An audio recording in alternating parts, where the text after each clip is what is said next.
Would you say at any point in his life he was feared?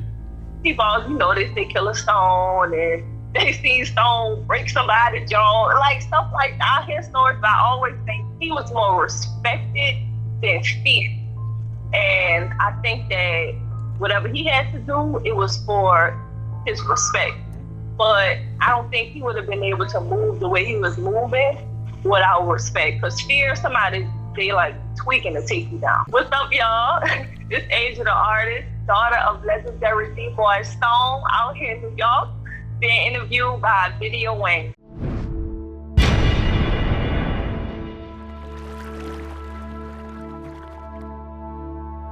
I'm paying whatever it costs to eliminate all problems.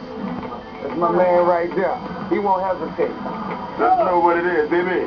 D-Boys, you already know what it is. It's your man Stone, the richest in my hood, believe that. The last time he was arrested, what was that all about? I'm not even gonna lie to you. Drug stuff. I don't know anything about like the specifics. I've heard the rumors about when they did the D-Boy documentary, and, they found the money, that was a flag or whatever that, people been looking into him. I came in this thing, nigga, mill half strong. Rich over cane and a little heroin. Niggas in the game know what's happening with Stone, cause I lived everything that I rap in a song.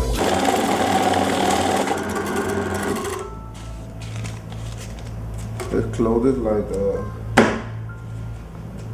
make 25 stacks. Have you ever seen anything on that level as far as the big crates of money that they had in the video? No. And people wouldn't believe me if I said, I'd be like, I don't know what this is. I don't know what this money is. I seen the video. I seen it, but he showed it to me before it came out. Oh, I got a DVD coming out. I got a documentary coming out. I'm like, all right, well, let me see. So me and my mama, we was watching it. And I'm like, this man in my grandmother's house. I'm like, what is this? What is this money? I'm thinking this, this is play. That's what, in my mind, that's what I'm thinking about. I'm like, this, this just got this little Monopoly money in this bag of these boxes, and he counting it, so I also don't know where that money is. People talking about it, I don't have it. Yeah, probably the feds probably came down on him or some shit like that. It was the feds, and it's funny because I actually went to one of the court dates. I remember the biggest thing I heard was like heroin. It was just like, okay, like, we're gonna get through this, whatever this is. I don't know how long anything was supposed to be.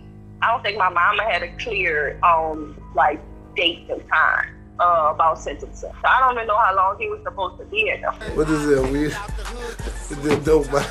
It's just dope, man. D-Boys, you already know what D-Boys stand for. I'm gangsters I wanna be. Holla if you wanna keep. Black and yellow viper, sticking like a bumblebee. Yo, this Stone from Cash Money bring y'all the number 4 video. He was with Baby, so I was like, ooh, that boy bust some move. Like, Okay, so yeah, he was fucking with Cash Money, huh? Yeah, like, what I'm saying? That's how him and that became a group. Introduce everybody, First, I'm gonna start with Mac 10, West Side Rider. We got Killa Stone. I was real young when he was, dealing with Cash Money, but it still was something that I was a part of. Like, I had plenty of times where he'll say, I'm coming to get you from school, and my mom will pull up and just be like, oh, he had to go on the bus today. Before I drop an album, before I did anything, you know what I'm saying? I was a hood celebrity, you dig? I'm a gangster in the hood just having a good time. He was one of the original Hot Boys, right? I don't know if he was an original, but he was a Hot Boy member, right? That was one of the first, like, coming up Uptown. I'm from Uptown, and that was one of the first names I ever heard. Gangsta and Stone, that was the first 2 names I ever heard. Okay, from the Hot Boys.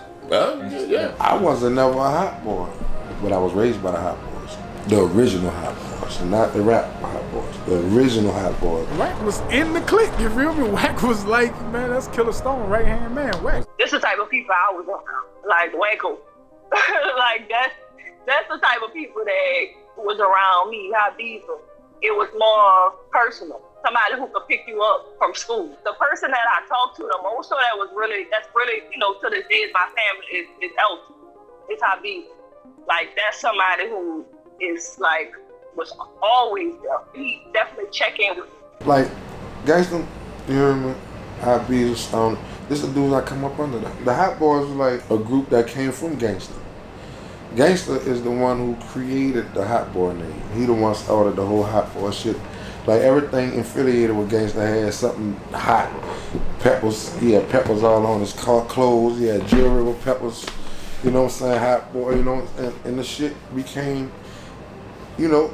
When I was a baby, I don't know who took the picture, but somebody took a picture of me and Gangsta, and they published it in this magazine, and they thought that I was his daughter. So they actually put that out there. It was like, they told his baby, and I know my dad had to be like, hold up.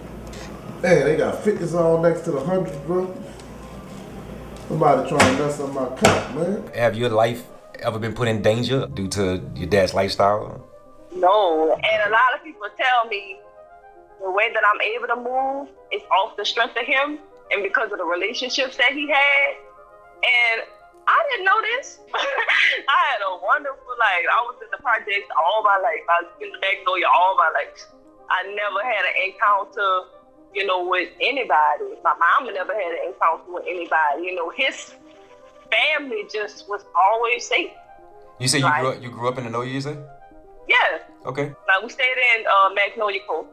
That's where my grandmother stayed. And then my daddy actually stayed underneath us.